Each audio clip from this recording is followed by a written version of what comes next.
जय श्री कृष्ण।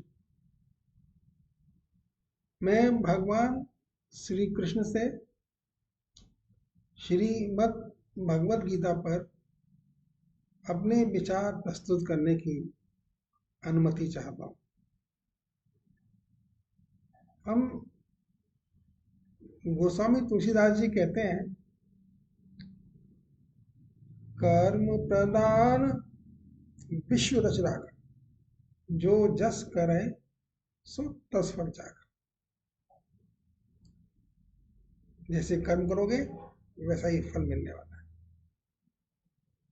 भगवत गीता भी यही कहती है, कर्म के फल को आपको भोगना पड़ेगा।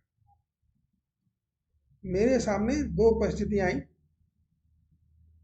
कर्म किए बगैर हम रह नहीं सकते।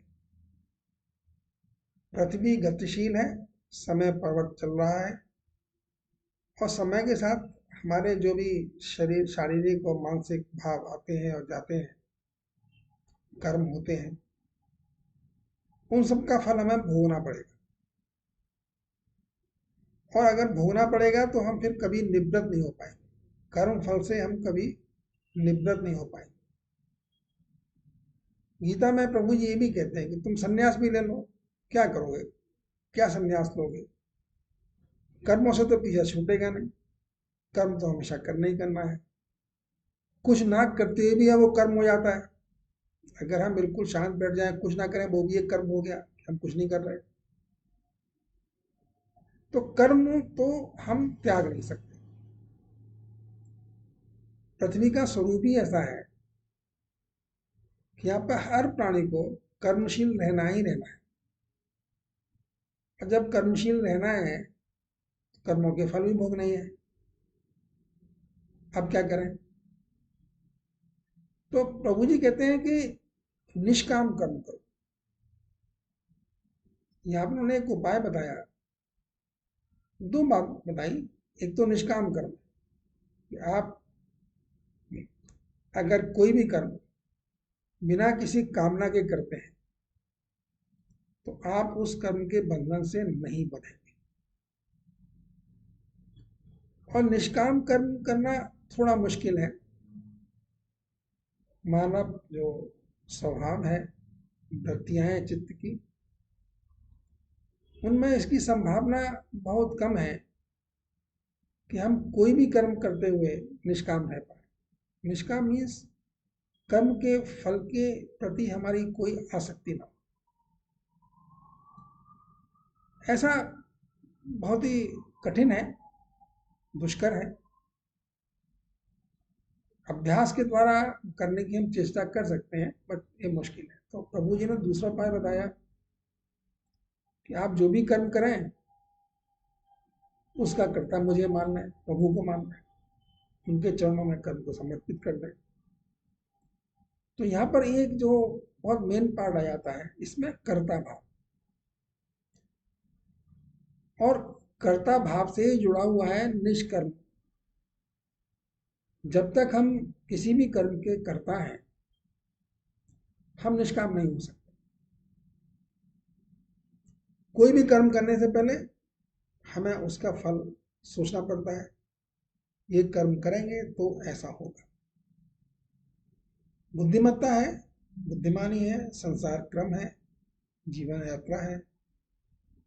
तो आप कर्म करने से पहले अगर ये नहीं सोचेंगे इसका परिणाम क्या होगा, तो कैसे कर्म करेंगे?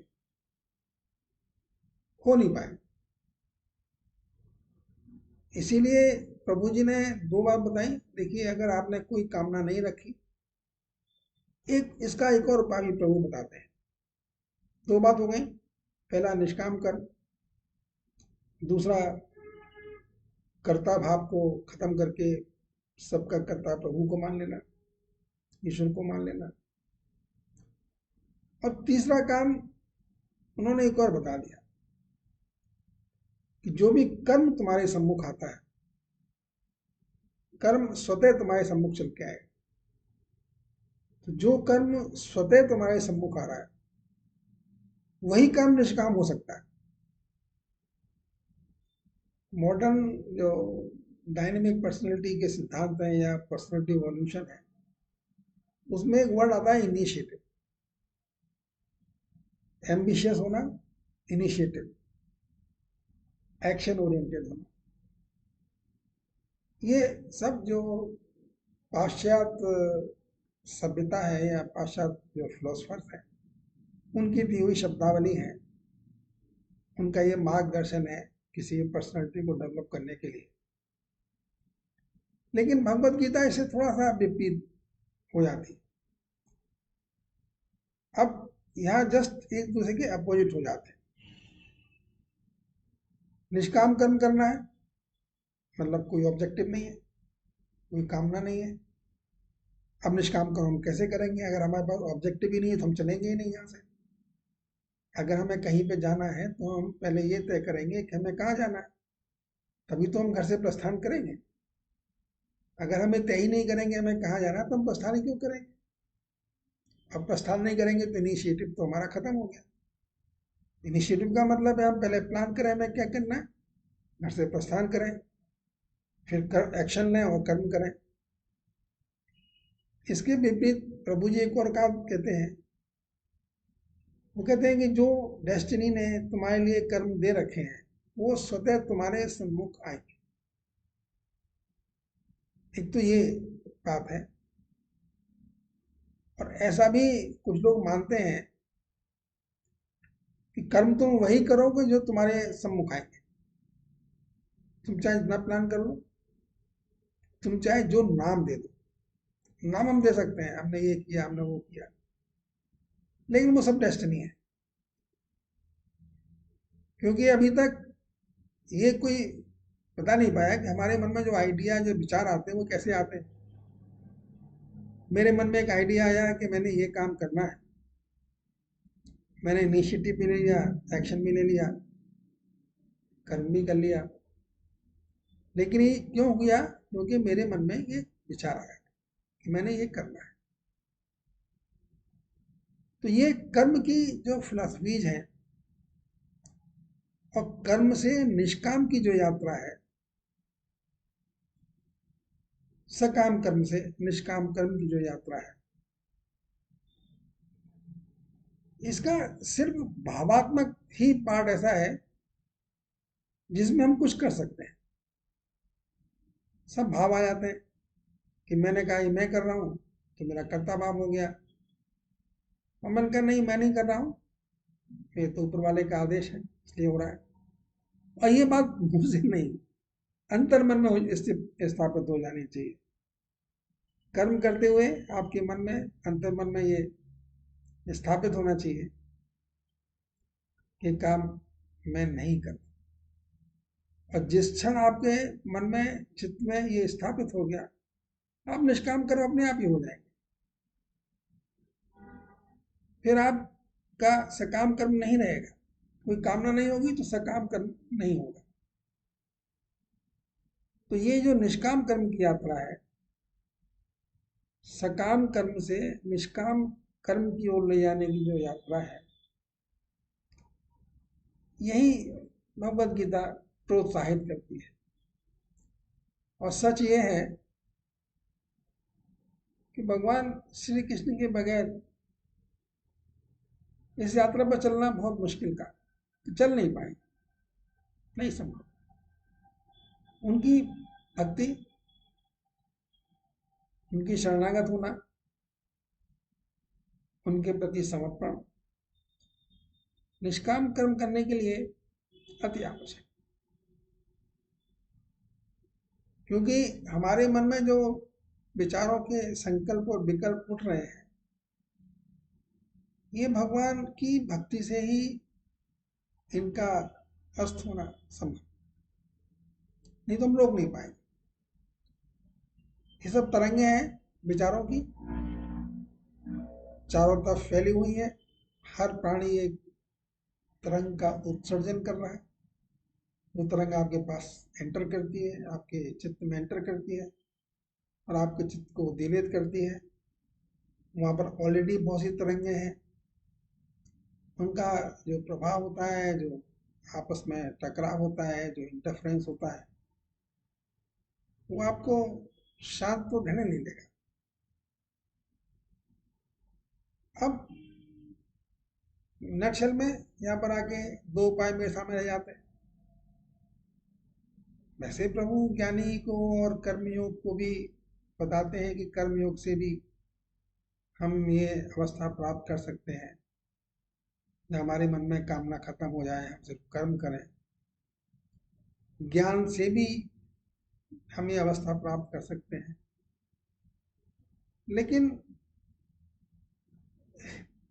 प्रभु जी एक बार कह देते हैं कि ज्ञानी और कर्म, ज्ञान और कर्म से युक्त मेरा भक्त मुझे सर्वाधिक प्रिय है। इसका मतलब अगर कोई उनका भक्त भी है तो उसको ज्ञान ही प्रदान करेंगे वो, क्यों भक्त है इसका मतलब उसे प्यार करेंगे, अब प्यार करेंगे तो फिर उसको ज्ञान भी देंगे और फिर कर्म भी कराएंगे। तो भगवान श्री कृष्ण अपने भक्त को ज्ञान भी देते हैं, कर्म योगी भी बनाते हैं, और भक्त तो उनका है ही अनुयायी, भक्त और अनुयायी। तो भगवान श्री कृष्ण की जो चरित्र है, जो करेक्टरिस्टिक है, वो चाहते हैं उनका भक्त वैसे ही चले, वैसे ही कर्म करें जैसे भगवान श्री कृष्ण करें। इसलिए भगवान कृष्ण की महिमा है। मेरा विषय वस्तु से भटकने का इरादा नहीं है, अभी मैं सिर्फ कर्म के प्रति ही बात करता हूँ। और जो यात्रा है सकाम कर्म से निष्काम कर्म की यात्रा, भगवत गीता हमको सकाम कर्म से निष्काम कर्म की ओर ले जाती है। बेसिकली कर्म हम सब कर रहे हैं, हर कर्म के प्रति कुछ भावनाएं हैं, कुछ कामनाएं हैं, और उन सब कामनाओं से रिक्त करके भी हम उसी तरीके से कर्म करें, यही प्रभु का हमको आदेश है। और जब हम कामना रहित हो जाते हैं तो हमारी कर्म में ना एक श्रेष्ठता का भाव उदय हो जाता है, क्योंकि वो सब कर्म हम अपने लिए कर ही नहीं है, समाज के लिए हो रहा है, किसी और के लिए हो रहा है। उस कर्म से हमारा कोई नाता नहीं है, हमें उस कर्म से कोई आसक्ति नहीं है। तो ये बड़ा दुष्कर सा कार्य है, लेकिन भगवत गीता है इसीलिए।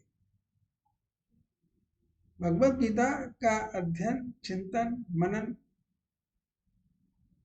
ये सब इसीलिए है कि हम अपने आप की, अपनी रुचि को, अपनी गतिशीलता को, अपने कर्मों की ओर सकाम से निष्काम की ओर ले जाए और आनंद की अनुभूति करें, अपने आप को कर्म फल से मुक्ति भी दें और आनंद भी पाए। भगवान कृष्ण हमको प्यार करते हैं, सबको प्यार करते हैं। ठीक है, जो उनका अनुयायी नहीं है उसको छोड़ देते हैं, भाई छोड़ना नहीं होता है, वो अपनी अपनी कर्म गति के हिसाब से फल भोगता रहता है। लेकिन अगर भगवान कृष्ण की अनुकंपा किसी पे होती है, भगवान कृष्ण अगर किसी को चाहते हैं तो वो उसको दिशा निर्देश देते हैं, समझाते हैं, ले जाते हैं। और ले जाना यही है कि कर्म तो करेंगे ही, लेकिन ये कर्म है सकाम कर्म से निष्काम कर्म की यात्रा। श्रीमद् भगवत गीता हमको सकाम कर्म से निष्काम कर्म की ओर ले जाती है। प्रभु कृपा से, प्रभु भक्ति से ये प्राप्त हो सकता है, ऐसा मेरा अनुभव भी है, मान्यता भी है। जय श्री कृष्ण। फिर मिलेंगे, तब तक के लिए विदा।